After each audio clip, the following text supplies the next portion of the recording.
Small sample के case में कई बार हमें इस बात की जांच करनी होती है कि अगर किसी समग्र से दो सैंपल लिए जाएं तो उन दोनों सैंपल के आधार पर उस समग्र के जो दो वेरिएंस के एस्टीमेट हैं वो उन वेरिएंस के एस्टीमेट को अपन बराबर मान सकते हैं या नहीं मान सकते। यानी उन वेरिएंस एस्टीमेट के आधार पर क्या हम इस बात का निर्धारण कर सकते हैं कि वो दोनों सैंपल एक ही समग्र से चयनित हैं या नहीं हैं। तो हम दरअसल में एक सैंपल के आधार पर वेरिएंस का एक एस्टीमेट S1 स्क्वायर, दूसरे सैंपल के आधार पर वेरिएंस का दूसरा एस्टीमेट S2 स्क्वायर निकालते हैं और हम S1 स्क्वायर और S2 स्क्वायर के बीच अंतर की सार्थकता की जांच करते हैं। क्योंकि इसमें अल्टीमेटली जो है दो वेरिएंस का रेशो यानी अनुपात निकालना होता है, इसलिए इसको कई बार वेरिएंस रेशो टेस्ट भी बोलते हैं या F टेस्ट या वेरिएंस रेशो टेस्ट। इसकी जो प्रक्रिया है उसके बारे में बताने से पहले मैं आपको ये बताना चाहूँगा कि इस इस परीक्षण के बारे में सर्वप्रथम प्रोफेसर R.A. फिशर और G.W. स्नेडिकर ने इसके बारे में बताया था और फिशर के नाम पर इसे F टेस्ट कहा जाता है। इसकी जो प्रक्रिया है वो इस प्रकार है। सर्वप्रथम हम H0 लेते हैं। H0 में हम ये मानते हैं कि variance ratio is not significant. इसका मतलब है कि प्रसरण अनुपात सार्थक नहीं है। इसका मतलब है कि प्रथम सैंपल के आधार पर निकाला गया वेरिएंस S1 स्क्वायर और द्वितीय सैंपल के आधार पर निकाला गया वेरिएंस S2 स्क्वायर के बीच अंतर सार्थक नहीं है, अर्थात उनको समान माना जा सकता है। या हम ये कह सकते हैं कि दोनों सैंपल के आधार पर निकाले गए वेरिएंस एस्टीमेट के आधार पर हम ये कह सकते हैं कि वो दोनों सैंपल जो है वो किसी एक ही समग्र से चयनित माने जा सकते हैं। H1 एक और होती है जो इस H0 से उल्टी होती है और उसमें हम कहेंगे कि वेरिएंस रेशो इज सिग्निफिकेंट, अर्थात प्रसरण अनुपात सार्थक है। इसका मतलब है S1 स्क्वायर और S2 स्क्वायर को बराबर नहीं माना जा सकता, यानी दोनों सैंपल किसी एक ही समग्र से चयनित नहीं माने जा सकते और वो दोनों अलग अलग जो है समग्र से चयनित हैं और वेरिएंस रेशो के आधार पर हम इसका निर्धारण करते हैं। इसके बाद हमें एक छोटा सा काम करना होता है जिसको हम जो है हम पहले सैंपल के आधार पर वेरिएंस का एस्टीमेट यानी S1 स्क्वायर निकालते हैं, जो बहुत ही आसान है। पहले सैंपल की वैल्यूज़ को यदि आप x1 कहें तो x1 माइनस एक्स बार 1 आपको निकालना है और x1 माइनस एक्स बार 1 का होल स्क्वायर और उसको समेशन कर लीजिए। दूसरे शब्दों में आप सिग्मा dx1 स्क्वायर जो है वो आप ज्ञात कीजिए और उसको n1 माइनस 1 से डिवाइड कर दीजिए। तो सिग्मा dx1 स्क्वायर बटा n1 माइनस 1 ये आपका S1 स्क्वायर आया।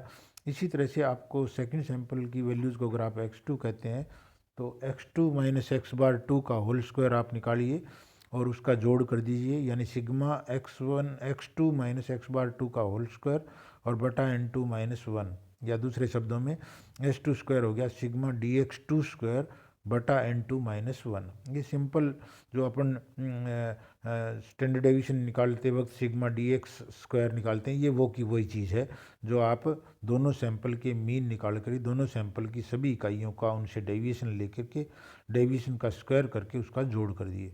इसमें नई बात यह है कि आपको बटा में n से डिवाइड नहीं करना है बल्कि n माइनस 1 से डिवाइड करना है। कई बार लोग ये पूछते हैं कि हम बटा में n ना लिख करके n माइनस 1 क्यों लिखते हैं। दरअसल में ये करेक्शन फैक्टर है। हम ये मानते हैं कि जब हम किसी बड़े समग्र से कोई सैंपल लेते हैं तो सैंपल के आधार पर निकाला गया कोई भी जो है प्राचल का एस्टीमेट वो चूंकि सैंपल के आधार पर निकाला हुआ है तो वो अंडर एस्टिमेटेड होता है, यानी वो कम जो है की ओर प्रवृत्त होता है। इसे जो है वास्तविक प्राचल के नज़दीक ले जाने के लिए हम डिवीज़न में वैल्यू को थोड़ा सा कम कर देते हैं।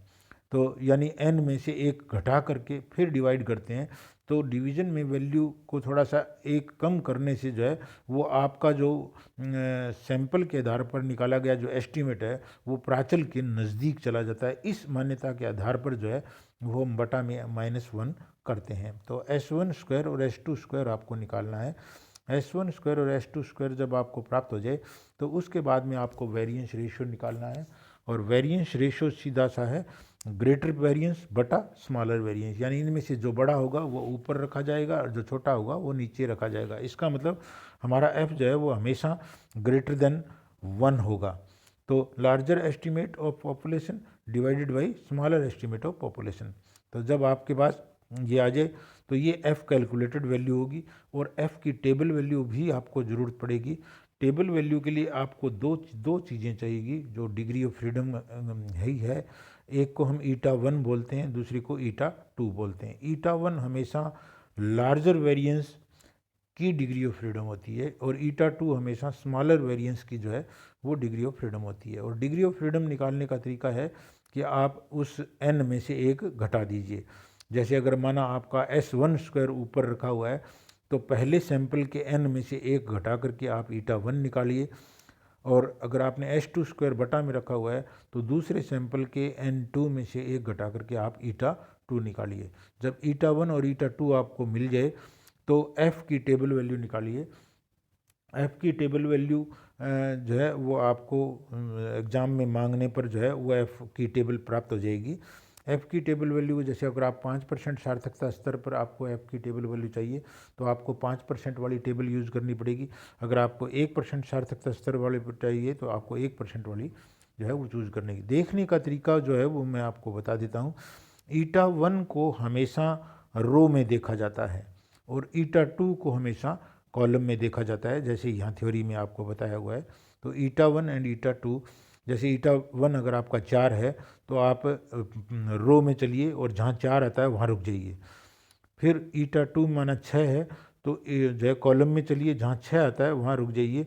तो 4 के नीचे और 6 के सामने आपको f की टेबल वैल्यू प्राप्त होगी। और इसको लिखने का जो तरीका है, जैसे अगर वो 5% सार्थकता स्तर पर है तो f साइड में 0.05 और ब्रैकेट में ईटा 1 कॉमा ईटा 2 इस तरह से लिखा जाता है। जैसे ईटा 1 अगर 4 है और ईटा 2 अगर 6 है तो इसको कैसे लिखा जाएगा, f.01 ब्रैकेट में 4, 6। तो ये टेबल वैल्यू है। कैलकुलेटेड f या वेरिएंस रेशो की तुलना इस टेबल वैल्यू से करनी होगी, और इसका कंक्लूजन निकालने का तरीका सीधा सा है कि अगर आपका कैलकुलेटेड f टेबल वैल्यू से कम या बराबर है तो आपकी H0 स्वीकृत होगी, और यदि आपका कैलकुलेटेड f टेबल वैल्यू को क्रॉस कर जाता है, उससे ज़्यादा है, तो आपकी H0 जो है वो अस्वीकृत होगी। और H0 के स्वीकृत या अस्वीकृत होने के अनुरूप आप अपना जो है वो कंक्लूजन ड्रा कर सकते हैं। आज इतना ही, धन्यवाद, थैंक यू।